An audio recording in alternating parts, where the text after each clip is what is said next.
नीम करौली बाबा, जिनके चमत्कारों ने तर्क को चुनौती दी और जिनकी कृपा ने करोड़ों जीवन बदल दिए।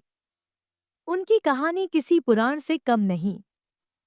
एक साधारण बच्चे का जन्म, फिर एक दिव्य जीवन और अंत में अमर हो जाना। यही है नीम करौली बाबा का जीवन, जो आज भी हर सांस में, हर विश्वास में और हर मंदिर में महसूस किया जा सकता है। कहानी शुरू होती है उत्तर प्रदेश के फिरोजाबाद जिले के अकबरपुर गांव से। वहीं एक साधारण ब्राह्मण परिवार में सन 1900 के आसपास एक बालक ने जन्म लिया। नाम रखा गया लक्ष्मी नारायण शर्मा। परिवार को क्या पता था कि यह बालक एक दिन पूरी दुनिया में भक्ति और विश्वास का प्रतीक बन जाएगा। बचपन से ही लक्ष्मी नारायण कुछ अलग थे। वे कम बोलते, पर उनकी आंखों में गहराई थी। गांव के लोग कहते थे, यह बच्चा कुछ जानता है जो हम नहीं जानते। जब उनके दोस्त खेलते, वो पेड़ के नीचे बैठकर कुछ गुनगुनाते रहते। कभी अचानक हंस पड़ते, कभी आंखें बंद करके ऐसे मौन हो जाते जैसे किसी और लोक में पहुंच गए हों। एक दिन उनके पिता ने देखा कि वो खेत के किनारे ध्यान में बैठे हैं। पिता ने पास जाकर कहा, बेटा, यह सब क्यों करता है? बच्चे ने आंखें खोली और बोला, मैं देख रहा हूं कि सब कुछ एक ही है। तुम, मैं, पेड़, मिट्टी, सब। पिता ने सोचा शायद खेल रहा है, लेकिन वो नहीं जानते थे कि यह कोई साधारण बालक नहीं था। किशोरावस्था में आते आते उनमें एक अजीब बेचैनी बढ़ने लगी, जैसे इस संसार से परे कुछ ढूंढ रहे हों।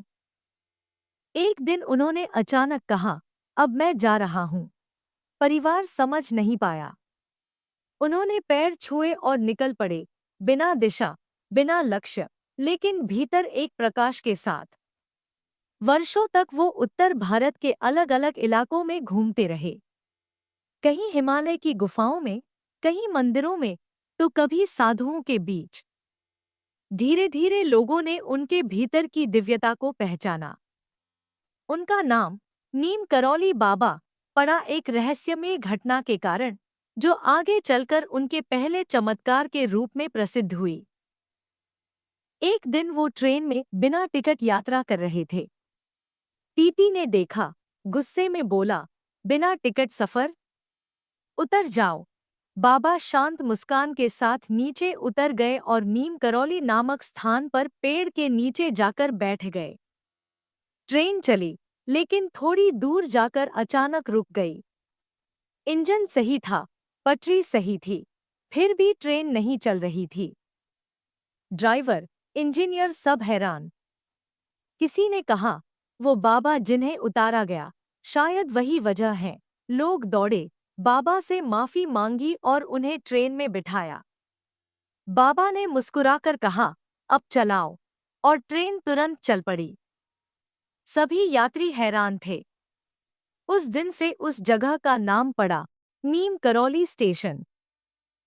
यहीं से उन्हें लोग नीम करौली बाबा कहने लगे। धीरे धीरे उनके चमत्कारों की चर्चा फैलने लगी। जहां भी जाते, लोग उनके आसपास इकट्ठा हो जाते। वे कम बोलते थे, पर जब कुछ कहते तो जैसे हर शब्द दिल में उतर जाता। कहते, सब में भगवान है, किसी से घृणा मत करो। कैंची धाम, जो आगे चलकर बाबा का सबसे प्रसिद्ध आश्रम बना, वहां अनगिनत चमत्कार हुए। वहां का वातावरण आज भी ऐसा है कि जो भी भक्त वहां जाता है, कहता है, कुछ तो है यहाँ जो शब्दों में नहीं कहा जा सकता। बाबा के 5 प्रमुख चमत्कारों में सबसे प्रसिद्ध दूसरा चमत्कार है ट्रेन टिकट का चमत्कार, तीसरा कंबल का चमत्कार, चौथा बीमार महिला का पुनर्जीवन, पांचवां स्टीव जॉब्स और मार्क जुकरबर्ग का जीवन परिवर्तन, और छठा वर्षा का आशीर्वाद। एक बार कैंची धाम में भीषण सूखा पड़ा। लोग घबराए हुए बाबा के पास आए। बाबा, पानी नहीं बरस रहा, खेत सूख गए। बाबा ने कुछ क्षण मौन रहकर आसमान की तरफ देखा, फिर बोले, अब बरसेगा, कुछ ही मिनटों में आकाश में बादल छा गए और जोरदार बारिश शुरू हो गई। लोग भीगते रहे, रोते रहे और बोले, जय नीम करौरी बाबा की। उनका एक और चमत्कार जिसने सबको हिला दिया। एक भक्त की पत्नी गंभीर बीमारी से ग्रसित थी। डॉक्टरों ने कहा कि अब बस कुछ घंटे हैं। भक्त दौड़कर बाबा के पास गया। बाबा ने शांत स्वर में कहा, घर जाओ, माँ ठीक है। जब वो अस्पताल पहुंचा, उसकी पत्नी ने आंखें खोल दी। डॉक्टर बोले, ये तो मुमकिन नहीं था। सिरहाने बाबा की तस्वीर थी और होंठ-होंठ पर सिर्फ एक शब्द, बाबा। उनकी उपस्थिति ऐसी थी कि विज्ञान तक चुप हो गया।